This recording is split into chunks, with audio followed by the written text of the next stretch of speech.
Assalamualaikum warahmatullahi wabarakatuh. Di sini kami dari kelompok 7 ingin mempresentasikan materi tentang sunnah dan bid'ah.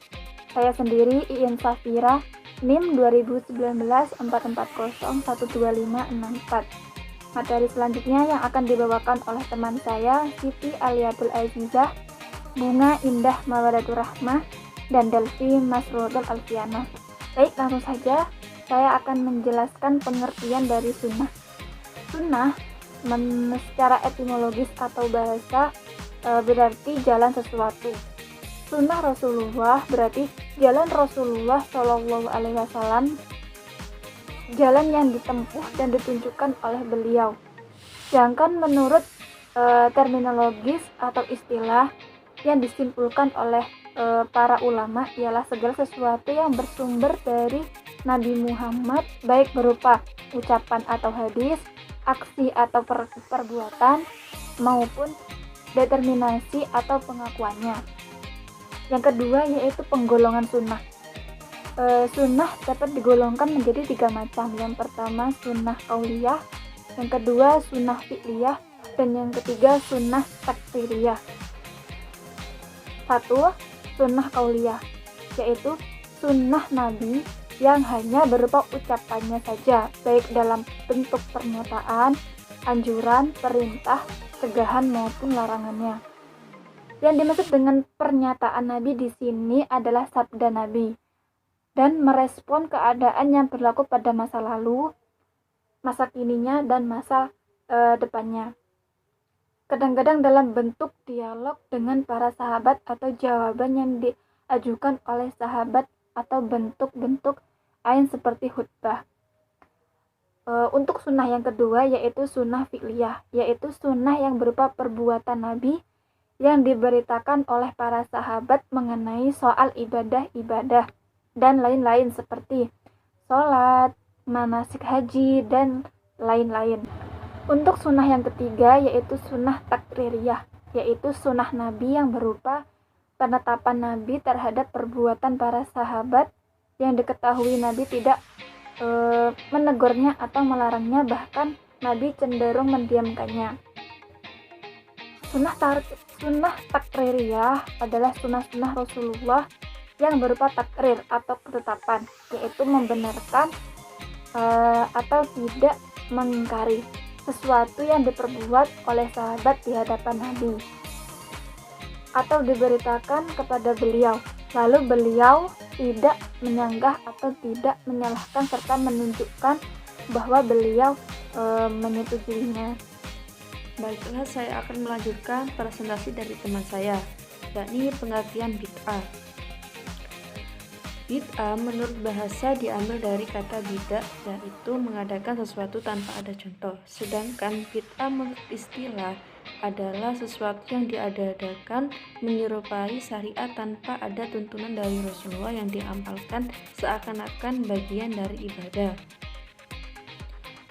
Bid'ah juga dapat dikatakan sebagai suatu hal yang tidak terdapat pada konteks ajaran Islam yang dibawa Rasulullah, baik dalam masalah akidah maupun syariah, yang aturan-aturannya sudah dijelaskan di dalam Al-Quran dan As-Sunnah secara tafsil atau rinci. Kemudian penggolongan bid'ah.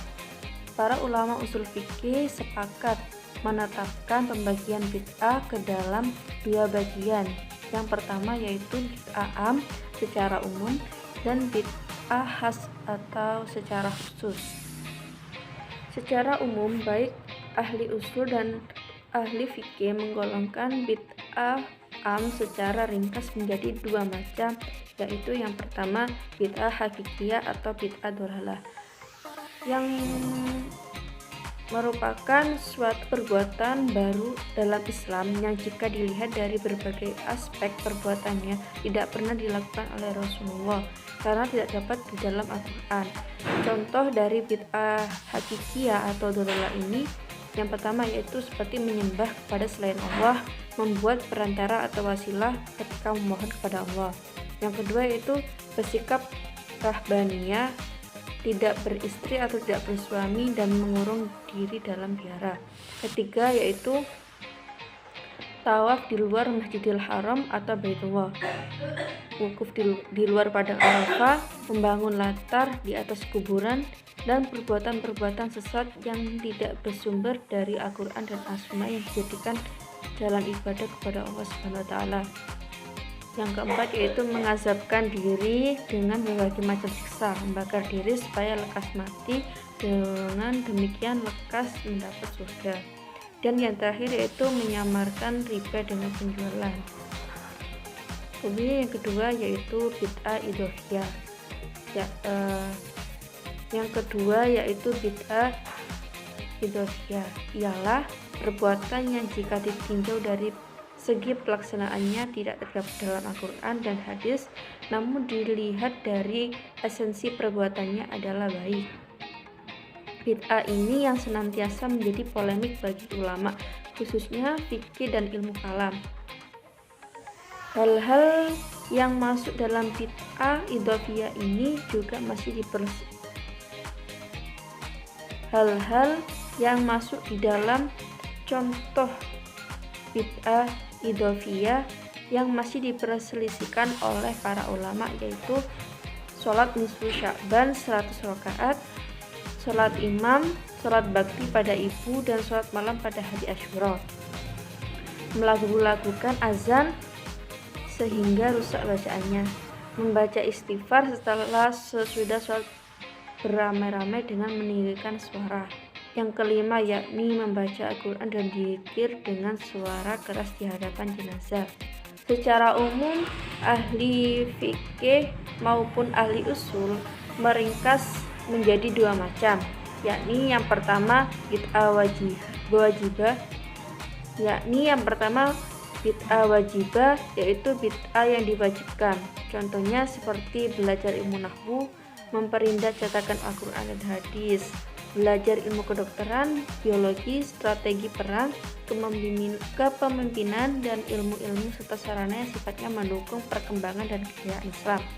Yang kedua yaitu bid'ah muharramah atau bid'ah yang diharamkan. Contohnya seperti mengikuti paham-paham sesat seperti Qadariyah, Jabariyah, atau Mujassimah, serta berbuat syirik kepada Allah. Bid'ah ini disebut pula bid'ah sesat. Kemudian yang ketiga itu bid'ah mandubah, yakni bid'ah yang diperbolehkan, yaitu jika dipandang baik untuk kemaslahatan umat, meski tidak terdapat pada masa Rasulullah, tapi masih diperbolehkan dan tidak melanggar pada syariat Islam. Contohnya seperti membangun pesantren, sekolah, rumah sakit, atau penelitian-penelitian ilmiah, penemuan-penemuan modern yang sifatnya memperjelas kebenaran isi Al-Quran.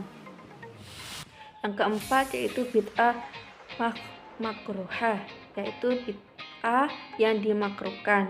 Contohnya seperti menghiasi masjid, tempat ibadah, mushaf yang berlebih. Contohnya seperti memperindah atau menghiasi masjid, tempat ibadah, ataupun mushaf yang berlebihan. Yang terakhir yakni bid'ah mubahah atau bid'ah yang dimubahkan. Contohnya seperti berjabat tangan setelah sholat subuh dan isya, membuat hidangan makanan dan minuman, serta bersolek untuk ibadah. Hukum-hukum bid'ah diberikan menurut dasar pengertian bid'ah. Maka menurut golongan yang memandang tiap-tiap bid'ah tercela, maka bid'ah itu dihukumi haram. Tidak ada yang dihukumi makruh, apalagi sunnah dan sebagainya. Maka semua bid'ah itu maksiat. Maka semua bid'ah itu, yang pertama yaitu bid'ah kabirah, dipandang dosa besar apabila melakukannya. Merupakan bid'ah yang menghasilkan kerusakan umum, seperti menetapkan bahwa akal sendiri sanggup mengetahui hukum Tuhan, tidak perlu kepada syarak, dan seperti mengingkari segala hadis Nabi karena mencukupi dengan Al-Quran saja. Yang kedua yaitu bid'ah shoghirah, yang dipandang kecil dosanya, ialah bid'ah yang mengenai satu-satu suku pekerjaan yang berdasarkan syubhat, maka bid'ah seperti ini walaupun masuk dalam sifat sesat namun tidak diancam dengan neraka. Selanjutnya adalah contoh amalan sunnah dan bid'ah dalam kehidupan masyarakat. Nah, di sini dicontohkan dengan sholat tarawih. Nah, sholat tarawih dengan cepat, laksana ayam mematok makanan. Nah, hampir semua sholat yang dilakukan itu mirip dengan sholatnya orang yang kesurupan. Karena apa? Terutama pada sholat tarawih ya, mereka melakukan sholat 23 rakaat hanya dalam waktu 20 menit. Nah, itu disebut bid'ah. Nah, itu. Yang kedua, bid'ah mengumpulkan ayat-ayat sajadah. Nah, yang ketiga, membaca beberapa ayat yang disebut ayat-ayat pelindung. Yang keempat, bid'ah zikir dan doa ketika hendak memulai sholat tarawih.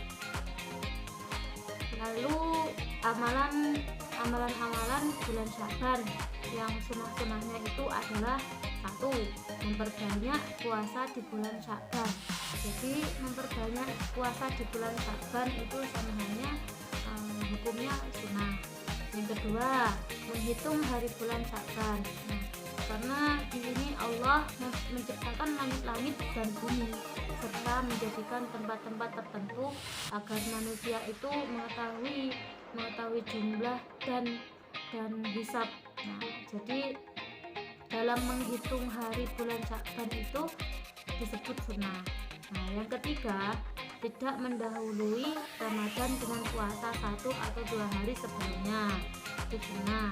Yang keempat, tidak berpuasa pada hari yang dilakukan, itu sunnah Rasul. Okay? Terus bid'ah pada bulan Sya'ban adalah: 1. Peringatan malam nisfu Sya'ban. Artinya itu menghari rayakan malam nisfu Sya'ban itu disebut sunnah. Disebut bid'ah, okay? Peringatan malam nisfu Sya'ban di sini disebut bid'ah. Yang kedua, salat alfiyah.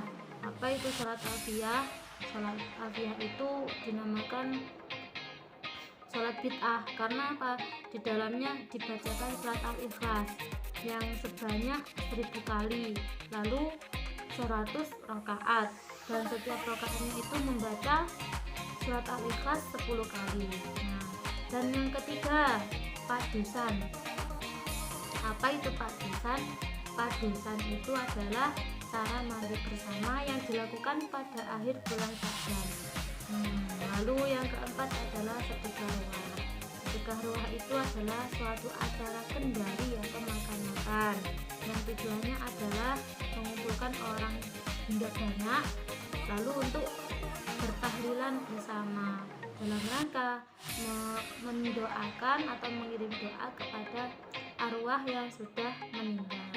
Itu namanya sedekah ruah, yaitu bertahlil-tahlil. Nah, mungkin hanya itu yang dapat saya sampaikan. Maka selanjutnya akan disampaikan kepada teman saya.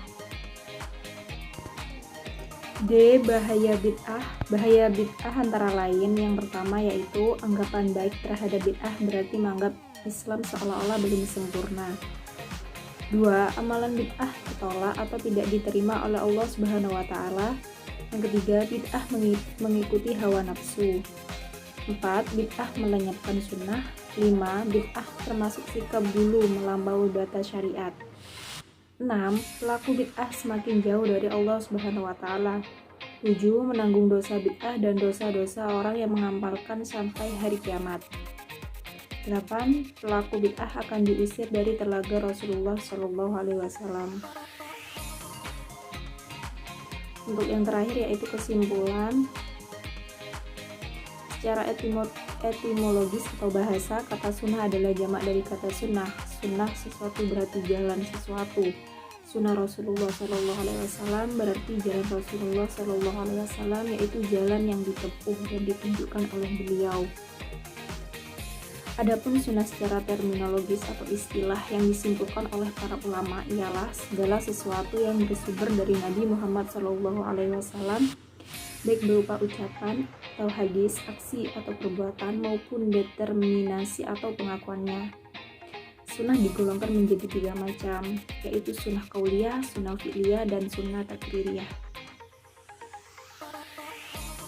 Bid'ah menurut bahasa diambil dari bid'ah, yaitu mengadakan sesuatu tanpa ada contoh. Bid'ah menurut istilah atau syar'i atau terminologi adalah sesuatu yang diada-adakan menyerupai syariat tanpa ada tuntunannya dari Rasulullah yang diamalkan seakan-akan bagian dari ibadah. Dapat disimpulkan bahwa bid'ah adalah suatu hal yang tidak terdapat pada konteks ajaran Islam yang dibawa Rasulullah SAW, baik dalam masalah akidah maupun syariah yang aturan-aturannya sudah dijelaskan dalam Al-Quran dan As-Sunnah. Secara tafsil atau rinci, para ulama ahli usul fikih telah sepakat menetapkan pembagian bid'ah itu ke dalam 2 bagian, yaitu bid'ah am atau umum dan bid'ah khas atau khusus.